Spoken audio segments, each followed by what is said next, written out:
Révélation du secrétaire particulier du défunt général chef d'état-major Gaïd Salah. Deuxième vidéo, Toufiq, première partie, traduction en français. L'ancien lieutenant général du DRS Toufiq, chef de l'institution légendaire Toufiq, une figure narcissique qui s'est entouré de médias de propagande d'une manière mystérieuse et s'est présenté comme le Superman indomptable.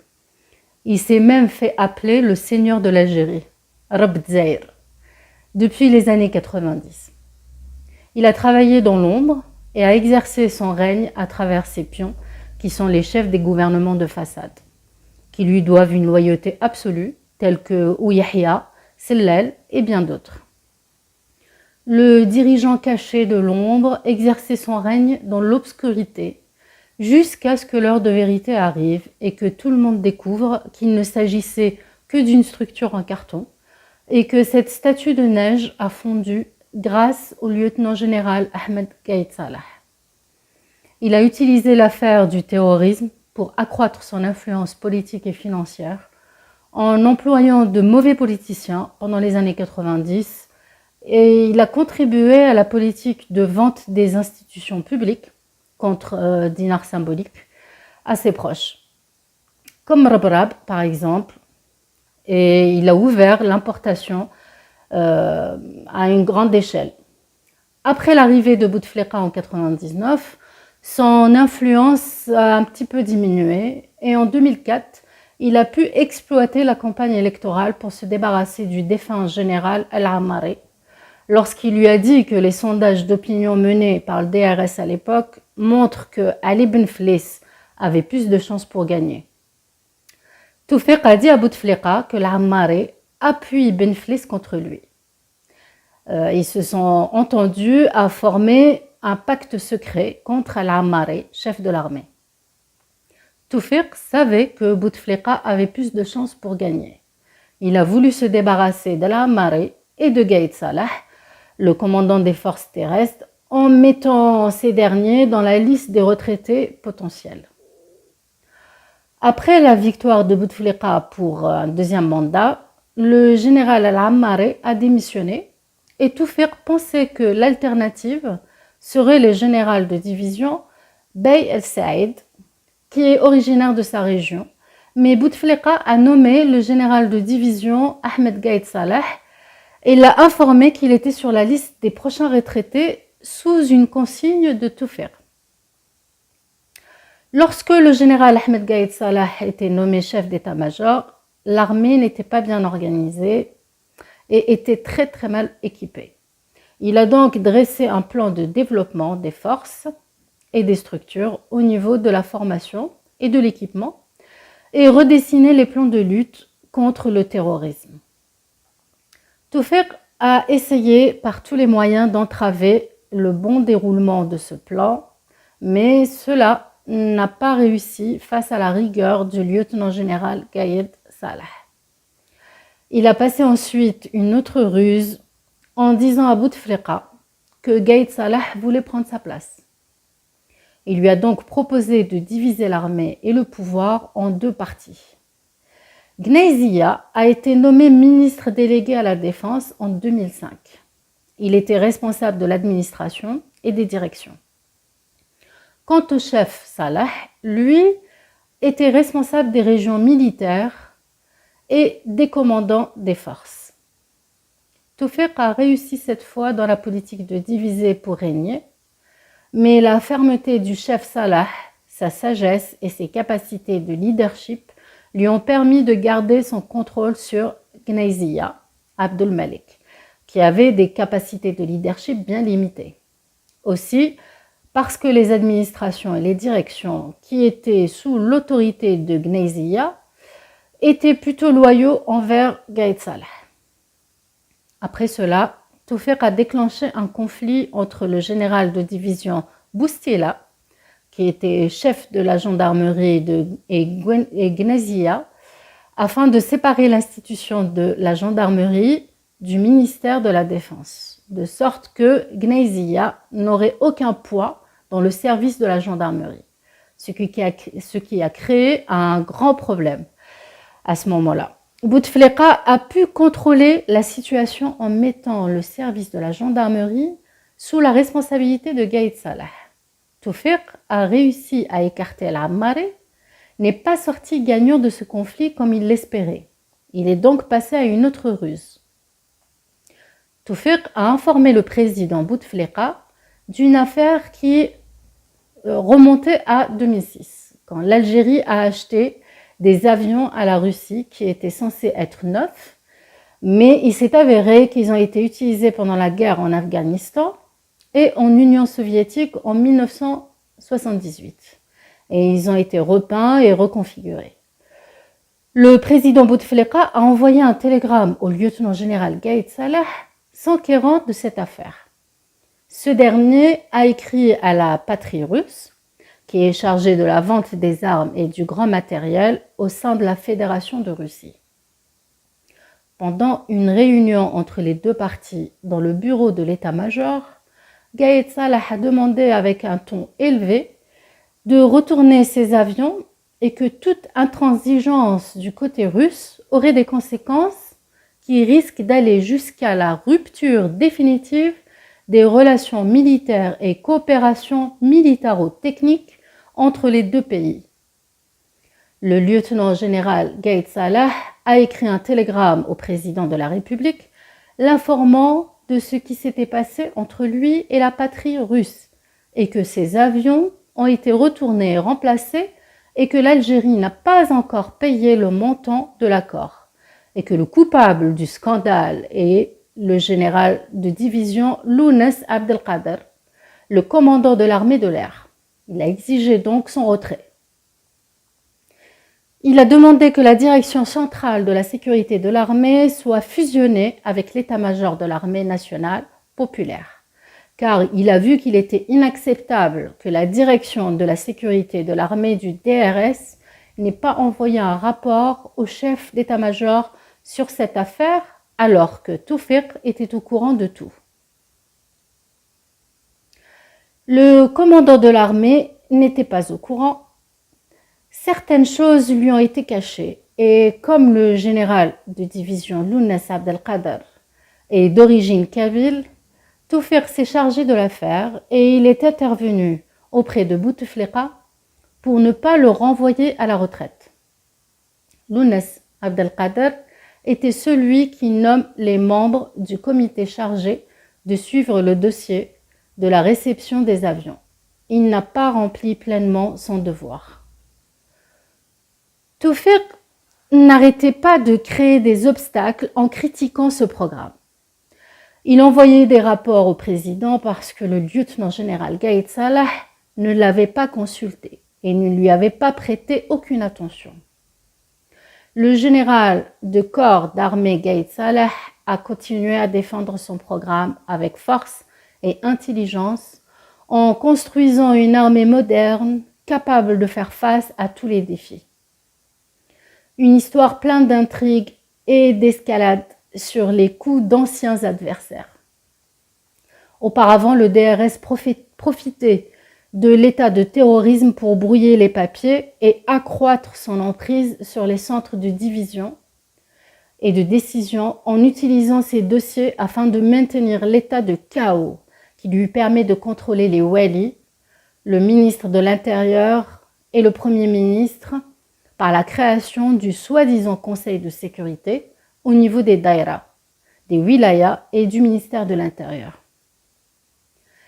Les officiers du DRS imposent ces réunions pour dicter leur logique et accroître leur influence à travers les procès-verbaux qui ressortent de ces réunions, qui sont à l'origine basés sur de fausses enquêtes des anciens officiers du DRS, au cas où tout wali ou chef de daïra qui ne se conformerait pas à leurs caprices sera éliminé parce qu'il ne coopère pas avec eux dans la lutte antiterroriste. Au niveau des commandants des secteurs opérationnels militaires, les anciens officiers du DRS n'ont pas fourni d'informations sur le mouvement des terroristes qu'après leur départ. Et lorsque les détachements de l'armée sont déployés pour le ratissage et la traque, ils ne trouvaient que des traces et des restes de la nourriture des terroristes. Dans le cas où certains commandants du secteur leur reprocheraient de ne pas leur avoir communiqué l'information à temps, des ruses étaient manigancées contre eux en leur communiquant des informations sur le nombre d'un groupe de terroristes, en réduisant leur nombre et la zone exacte de leur présence. En cas de confrontation avec les militaires et en cas de perte au sein des militaires, un rapport est préparé à la direction contre ces commandants du secteur de la part des officiers du DRS, disant que ces commandants n'appliquent pas les instructions concernant la lutte contre le terrorisme, ce qui a conduit à des pertes dans l'armée pour éliminer ces commandants. Parfois, les officiers du DRS dirigent les soldats sur un chemin de ratissage, sachant qu'il y a des bombes sur le chemin. Et quand les soldats sont blessés, ils rédigent un rapport contre les commandants d'unités et de secteurs pour se débarrasser de ceux qui ne suivent pas leurs caprices. Tous leurs rapports indiquent qu'en cas de résultat positif dans la lutte contre les terroristes, toute victoire leur sera attribuée, mais en cas d'échec, la perte sera attribuée aux militaires sous des prétextes falsifiés comme quoi ils n'ont pas mis en œuvre les directives de lutte contre le terrorisme ou n'ont pas fait bon usage des informations et autres arguments peu convaincants. L'important est qu'ils soient toujours loin de toute critique, le succès pour eux et l'échec pour les autres.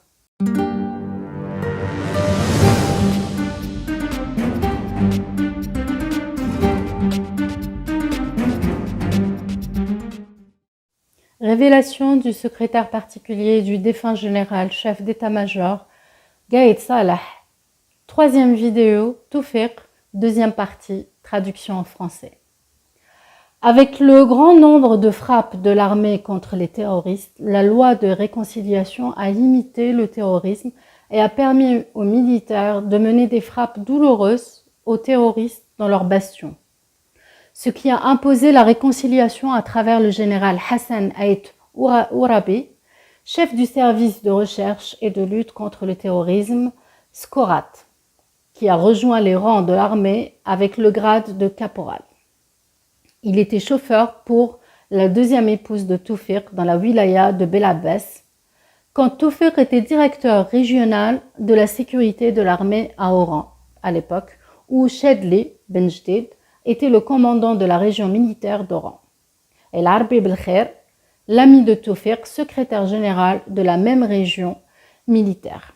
Où Hassan, par l'intermédiaire de certains terroristes repentis en échange d'argent, a recruté de nouveaux groupes terroristes contrôlés dont les membres viennent de zones pauvres.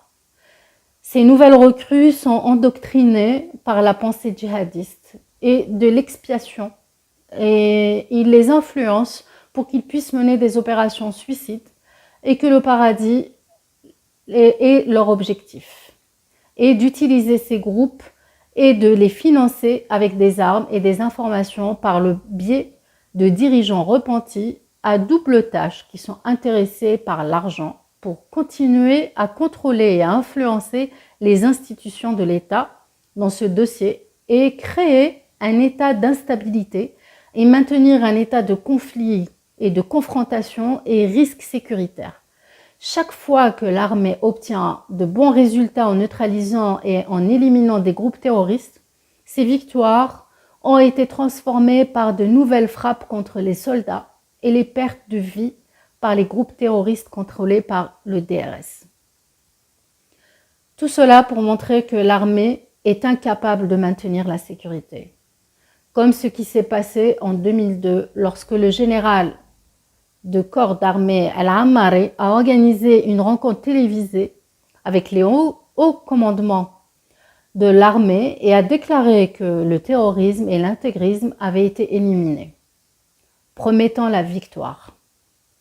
En conséquence, le général Toufiq a orchestré plusieurs embuscades contre les soldats par les groupes contrôlés en causant des pertes de vie humaines et matériel militaire.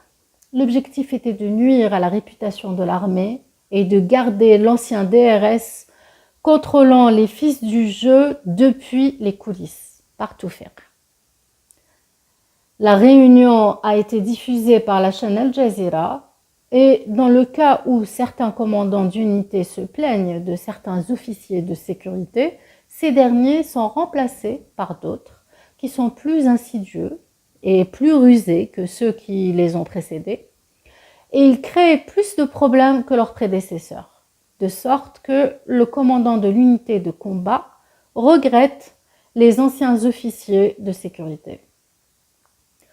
Dans le cas où une plainte est déposée contre le nouveau commandant de l'unité, ils argumenteront qu'il est contre le service de renseignement, qu'il ne sait pas gérer son unité. Il crée beaucoup de problèmes pour lui, alors il doit s'adapter à cette situation. Il plaçait quelques restes de denrées alimentaires, bouteilles et canettes dans des endroits isolés à travers certains agents doubles, sous prétexte que des terroristes sont passés par ici pour argumenter et augmenter le degré de risque et épuiser les soldats en ratissant ce site. Puis ils écrivent des rapports disant qu'ils ont fourni des informations utiles et que les commandants d'unités n'ont pas fait bon usage. Parfois, ils ont même eu recours à placer des bombes artisanales sur le site de ratissage pour se débarrasser de certains commandants d'unités et contrôler les nouveaux, en suivant leur plan, comme cela s'est produit dans la ville de Sidi Bel Abbas, où des officiers de la sécurité intérieure ont posé des bombes sur le chemin des soldats. Des appels entre des officiers de la sécurité intérieure et un élément de soutien au groupe terroriste ont été interceptés, ordonnant le placement de bombes qui a causé la mort d'un soldat et 2 blessés. Par conséquent, les officiers du bureau de la sécurité intérieure ont été renvoyés devant le tribunal militaire d'Oran et ont été condamnés. Depuis cette opération, aucun militaire n'a été tué dans le secteur de Sidi Bel Abbas. Cette opération est documentée avec l'enregistrement audio et les aveux des accusés au tribunal militaire d'Oran. Après que l'armée ait acquis des caméras thermiques pour la vision nocturne, et malgré le grand nombre d'embuscades dans les secteurs opérationnels, les agents de sécurité du DRS fournissaient aux groupes terroristes des emplacements et des informations sur la présence des militaires et les embuscades afin qu'ils puissent éviter et se déplacer librement la nuit en contournant les embuscades militaires. Et parfois, les caméras les montrent en train de bouger de loin, évitant les embuscades en dehors de la zone d'échange de tir, marchant en toute confiance. Les groupes terroristes contrôlés par le DRS commandaient des armes au général Hassan, qui à son tour demandait au groupe armé du désert d'apporter des armes de Libye ou du nord du Mali. Et il répondait aux demandes en échange d'argent. À une occasion, les groupes terroristes ont demandé des armes pour le groupe de terroristes de Tizi Ouzou, qui ont payé le prix de ces armes au général Hassan à travers son intermédiaire. Hassan n'a pas apporté les armes au groupe à temps en raison du grand nombre de mouvements militaires dans la région. Le général Hassan, devant l'insistance des terroristes d'obtenir leurs armes, s'en est débarrassé en dressant un stratagème affirmant qu'il a apporté les armes et elles seront livrées à l'endroit désigné. de sorte que les terroristes sont venus à cet endroit qui abritait des soldats qui leur tendaient une embuscade. Et le groupe terroriste a été éliminé par l'armée. D'un autre côté, le général Hassan s'est débarrassé du groupe parce que cela l'embarrassait. Si Hassan ne les avait pas éliminés, ils auraient informé le reste des groupes que le général Hassan n'est plus digne de confiance. Les officiers scorates, dirigés par le général Hassan, disposaient également d'une juridiction nationale afin qu'ils se déplacent et s'activent sur tout le territoire national sans aucun égard pour les régions militaires, ce qui est une méthode illégale. Mais c'était sous le prétexte de la lutte contre le terrorisme. Quant au général Djebbar Mhenna, le directeur central de la sécurité de l'armée, il recrutait des généraux et des officiers supérieurs de l'armée en les faisant chanter en mettant leur téléphone et ceux de leur famille sur écoute.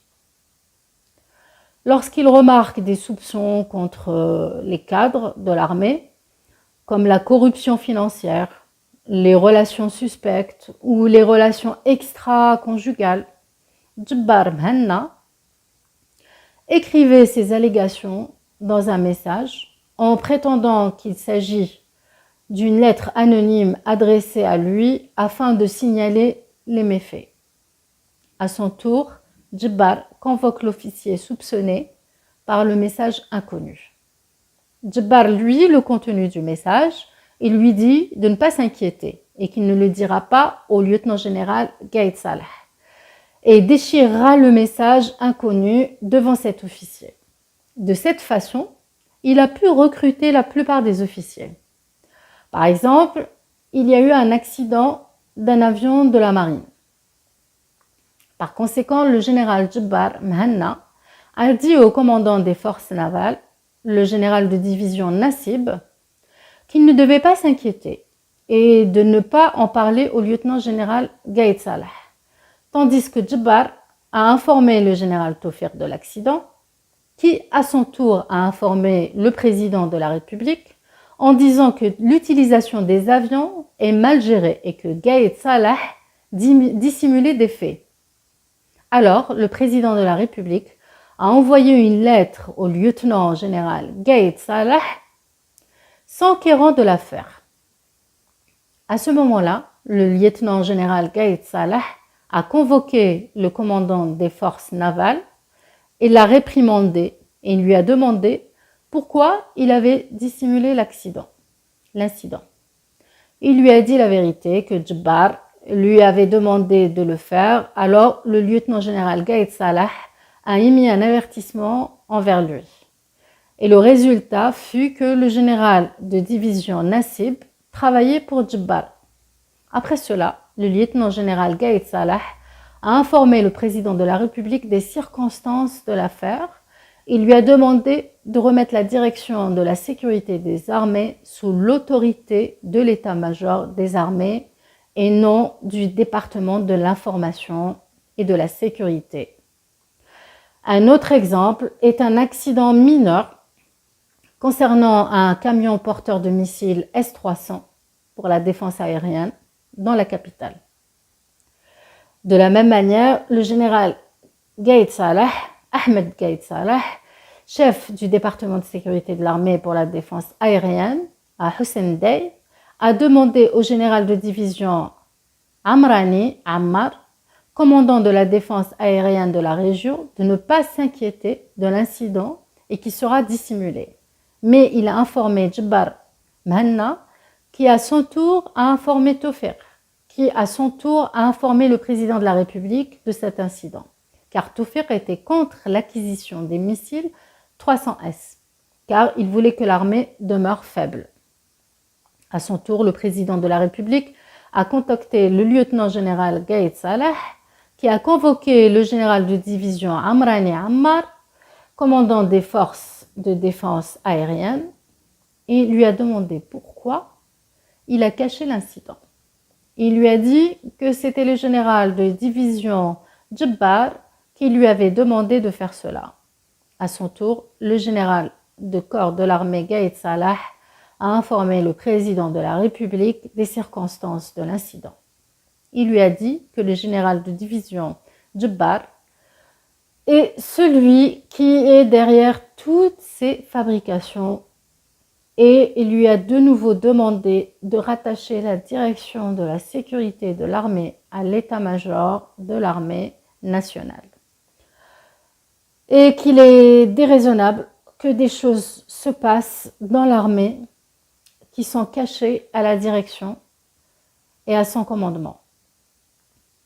Un autre incident grave a été commis par le général de division Djebbar Mhanna par l'intermédiaire de son gendre au grade de commandant qui était en charge de la tour de contrôle de l'aéroport militaire d'Oran et du vol de nuit de 2 avions de chasse MiG-29 le 10 décembre 2012. Le beau-frère de Djebbar était responsable de l'accident des 2 avions MiG-29 car il n'avait pas donné les bonnes coordonnées nécessaires aux pilotes, ce qui a entraîné une collision et leur chute. Avec la complicité du général de division Lounes Abdelkader, commandant de l'armée de l'air, du général de division Bey Saïd, commandant de la 2e région militaire, et du général de division Amrani Ammar, commandant des forces de défense aérienne du territoire. L'enquête a été falsifiée et l'accusation a été portée contre 2 caporaux en chef.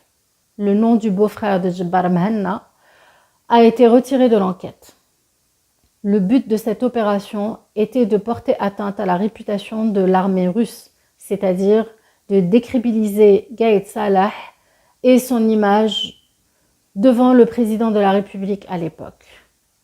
Même le général de corps d'armée Gaïd Salah n'était pas au courant de ces circonstances et de la suppression du nom du gendre de Djebbar et de la complicité, d'un côté celle du général de division Lounes et Bey Saïd, qui sont tous deux d'origine kabyle. De l'autre côté, la complicité du général Ammar Amrani avec Djebbar Mhanna, car en 91, Amrani appartenait au groupe et au mouvement islamique et adoptait leurs idées et était en contact avec eux.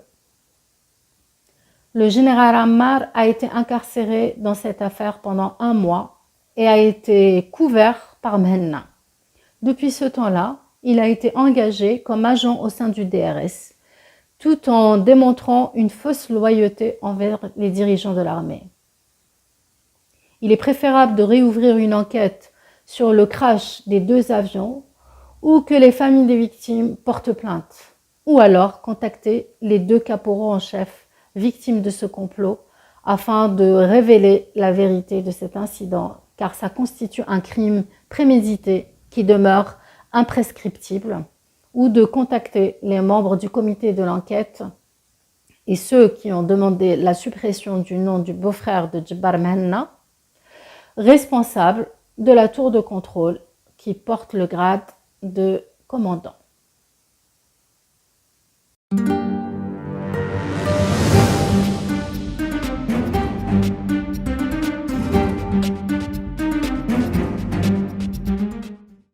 Révélation du secrétaire particulier Bounouera, du défunt général chef d'état-major Gaïd Salah, 4e vidéo, Toufiq, 3e partie.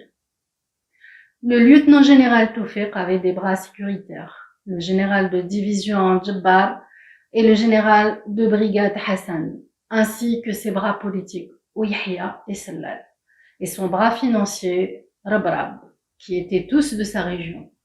Rabrab n'était pas qu'un simple comptable, alors que Toufiq a fait de lui l'homme le plus riche au pays. Il est également son associé financier, qui lui facilitait toutes les opérations d'importation et lui a permis d'avoir le monopole de l'huile et du sucre, en prenant ainsi tout un peuple en otage. Toufiq intervenu aussi pour que Rabrab échappe aux impôts.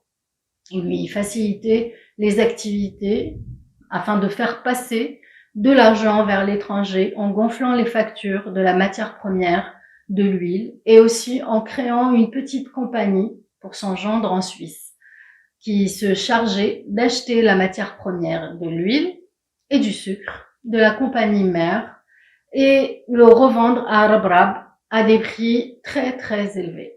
Bien sûr, la différence des prix restait en Suisse et c'est ainsi que Rabrab a fait une fortune qui s'élevait à 5 millions de dollars, 100 000 milliards de centimes à l'étranger. Il a des investissements en France de 2 milliards de dollars, au Brésil, en Corée du Sud et en Suisse. Tous grâce aux factures gonflées. Sinon, comment pourrait-il expliquer la source de sa fortune et comment a-t-il pu se retrouver à l'étranger? Quant aux bénéfices de Tawfiq, qui découlent de son alliance financière avec Rabrab, il restait en France sous la gestion de la fille de Tawfiq, qui réside à Nice et qui fait le va-et-vient entre l'Algérie et la France. Tawfiq avait aussi des bras médiatiques. Le colonel Fawzi était responsable des médias. Il octroyait des contacts publicitaires à la presse par l'intermédiaire de l'ANP. Tous les médias étaient sous son contrôle, à l'exception de 2 journaux, Al-Watan et Liberté, qui appartenaient à Rabrab, l'ami de Tawfiq. Après l'échec du DRS dans le dossier antiterrorisme et la révélation de certaines vérités, Gaïd Salah a retiré le dossier des mains du DRS pour l'attribuer au comité d'état-major opérationnel en 2007. Le CEMO est composé d'un président et de membres, le général de corps de l'armée chef d'état-major, le président du comité et les membres suivants. Le chef du service de l'information et de la sécurité, le commandant de la gendarmerie, le directeur de la police et le chef du service de recrutement et de la préparation au niveau national. Avec ce nouvel organe, le général de corps de l'armée Gaïd Salah a placé sous son autorité une nouvelle stratégie globale de lutte contre le terrorisme. Cela était un grand coup pour le général Tawfiq, car le comité a commencé à travailler sous une seule autorité, avec des réunions mensuelles et redéfinir les plans, éviter les lacunes et définir les responsabilités. Ce fut un plan réussi pour unifier les efforts. En 2008, le général Tawfiq a ouvert une enquête sur l'affaire Sonatrach et la compagnie italienne Saipem. L'objectif et le contexte de cette enquête étaient d'influencer et d'entraver la réélection de Bouteflika après son amendement à la Constitution et l'ouverture des mandats présidentiels en 2009. Le nom de Chekib Khalil a été évoqué car c'est l'ami de Bouteflika et le fils de sa région. Chekib Khalil ne prêtait aucune attention à Tawfiq et ce dernier voulait nommer Ouyahia au cas où Bouteflika ne se présenterait pas aux élections. En 2009, Gaïd Salah a soutenu Bouteflika car il voyait que la réélection de Bouteflika et le prolongement des mandats étaient mieux que Ouyahia, qui allait être une marionnette aux mains de Tawfiq. En 2011, en pleine période du printemps arabe, Tawfiq a essayé de faire un autre complot contre Bouteflika. Il a profité des événements du printemps arabe en ordonnant à Ouyahia d'interdire les transactions qui dépassaient les 50 millions de centimes et a demandé à Rabrab d'appliquer l'instruction qui n'autorise que les transactions par chèque de la part des grossistes. Lorsque Rabrab a refusé de prendre l'argent liquide des commerçants de Bab el-Oued, principalement, il y a eu une grande pénurie qui a provoqué des émeutes en 2011. Bien sûr, Tawfiq et Ouyahia étaient derrière ça, dans le but de renverser Bouteflika en Algérie, à l'instar de la destitution de Moubarak en Égypte et Ben Ali en Tunisie. Cependant, Bouteflika a su acheter la paix sociale en lançant le programme de l'ANSEJ pour les jeunes. Gaïd Salah a envoyé un rapport à Bouteflika proposant d'ouvrir l'importation de l'huile et du sucre à plusieurs concessionnaires économique afin d'éviter le monopole de ces deux matières essentielles et d'empêcher les incidents similaires. Bouteflika était en bon terme avec le général-major Ismail, directeur de sécurité intérieure, qui a été choisi par Bouteflika afin de succéder à Toufiq. Après quelque temps, le général-major Ismail décède.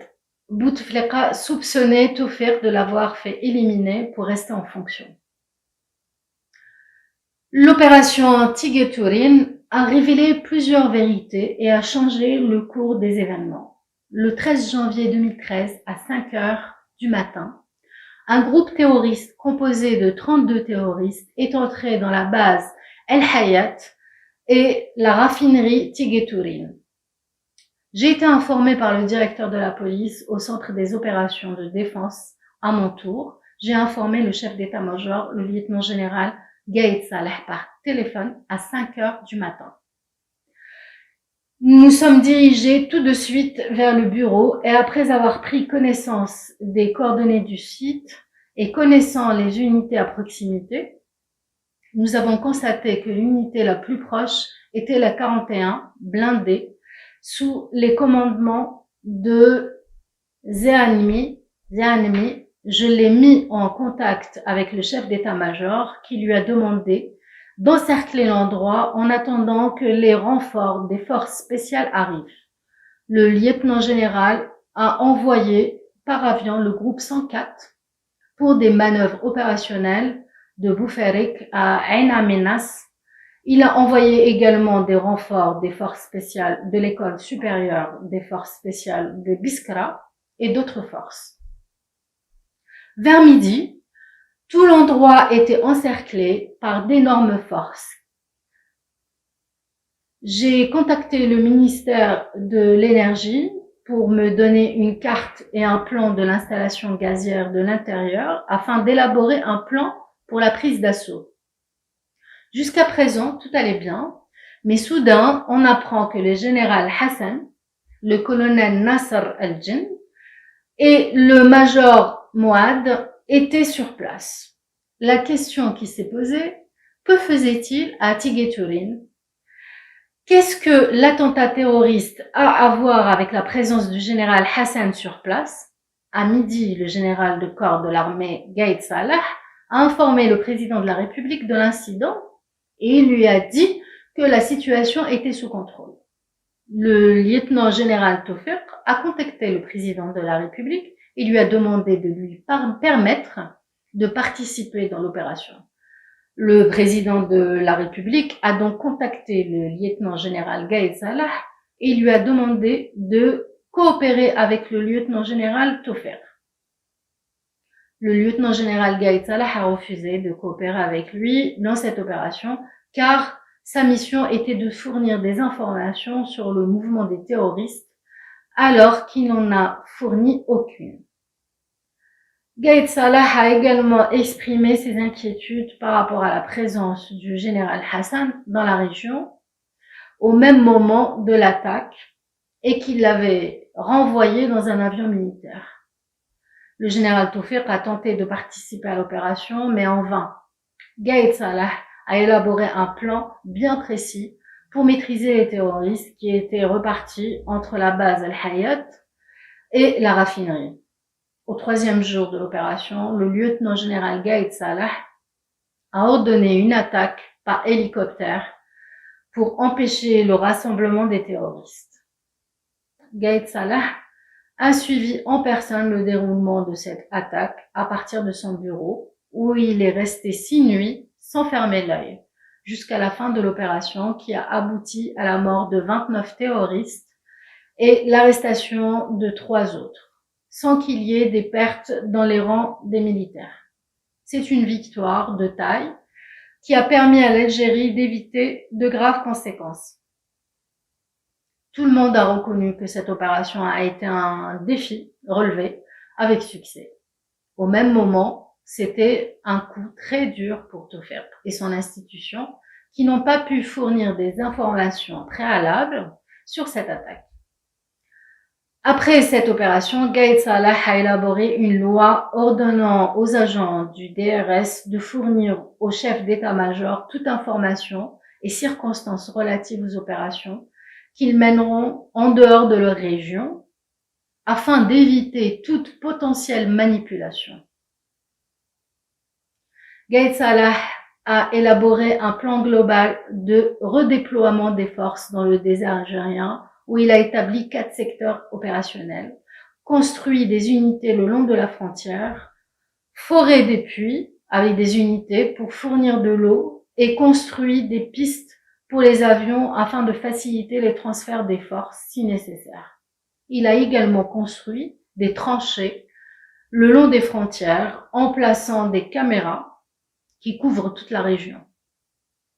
Il a équipé l'armée de matériel de qualité dans le sud et a mis en place une formation spéciale pour l'armée afin de protéger les centres énergétiques, les installations stratégiques et les points sensibles dans cette région qui était sous le contrôle du DRS, qui a échoué sa mission après l'attaque de Tiget-Tourin. Cette attaque avait pour objectif de se débarrasser de Gaïd Salah. Quelque temps après, Bouteflika est tombé malade. Toufiq a donc intervenu en voulant appliquer l'article 88 en plaçant Ouyahia comme successeur de Bouteflika. Gaïd Salah a refusé tout changement politique dans le pays sans lui, ce qui a poussé Toufiq à rebrousser chemin car il avait compris que le président qui le protégeait de Gaïd Salah n'y était plus. 88 jours après la maladie du président, Gaïd Salah a été nommé sous-ministre de la Défense car il avait toutes les forces armées entre ses mains.